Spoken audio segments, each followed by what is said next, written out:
Okay, so we're praying this works. My name is Cathy Bliss, Oberlin Drive in San Diego.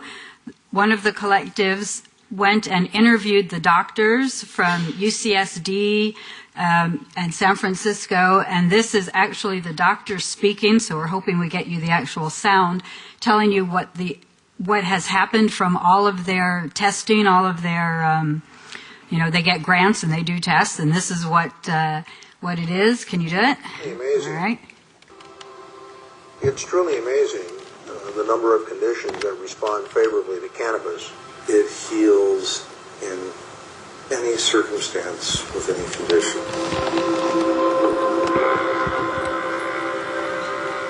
We're looking at an unexcelled wonder plant, herbal medicine that has no comparison. Cannabis is found in every major materia medica that has ever been written. It was included in the United States Pharmacopoeia from 1854 until 1941. The founder of modern medicine is a physician named Sir William Osler, who was prominent around the turn of the 19th to the 20th century. He wrote the first textbook of internal medicine, and in that textbook he said that cannabis was the most effective medication for the treatment of migraine headaches. The first modern research that was done on cannabis was done in 1949 that demonstrated its usefulness in treating epilepsy. I have a number of people who don't have epilepsy when they use cannabis regularly. Cannabis is remarkably well suited to our anatomy and physiology, even in the event one smokes it. Marijuana was widely used in the 19th century for the treatment of asthma. And in the 1970s, we found that marijuana has a bronchodilator effect. It's because of the THC in marijuana. What is the evidence that marijuana smoking, habitual marijuana smoking, can lead to lung cancer? With respect to the development of lung cancer, we found no evidence of any increased risk of lung cancer occurrence in association with marijuana smoking alone. The THC actually has an anti-tumoral effect.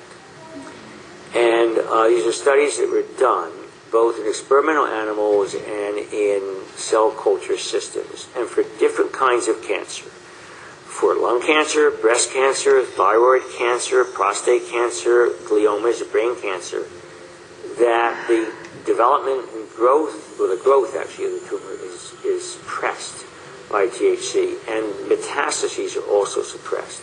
There was a study done on AIDS patients by Dr. Donald Abrams of UCSF to specifically determine whether or not the use of cannabis had an adverse effect on AIDS patients.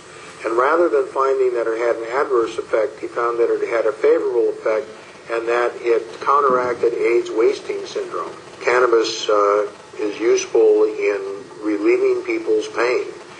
People are able to decrease the amount of opiates that they're taking, and in some instances to stop taking opiates entirely for pain control. Antioxidant, anti-inflammatory, smooth muscle relaxant. It's also an antispasmodic.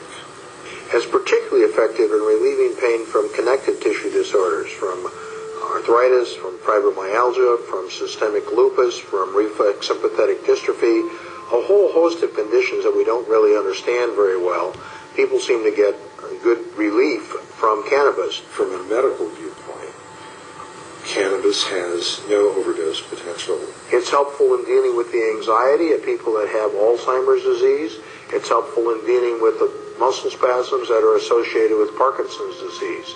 Cannabis has an unexcelled record in terms of providing safe and effective sleep.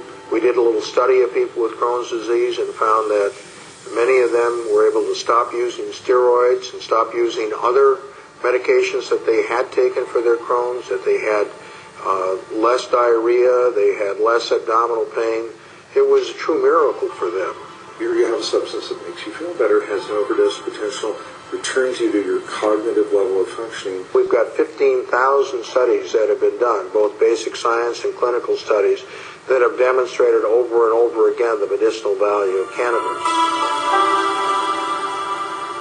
I hope you could I think hear there's a some very of that. bright future for medical cannabis in this country. So that was a trailer for a documentary, and we'll be happy to make that documentary available to you. It will be done in about a couple weeks. If you'd like, it's about a 40-minute documentary. But those are doctors from California, and I just wanted you to see what the absolute current cutting edge, because it's just coming out, is. Okay. So thank you very much, you. and please take care of the patients. Thank you.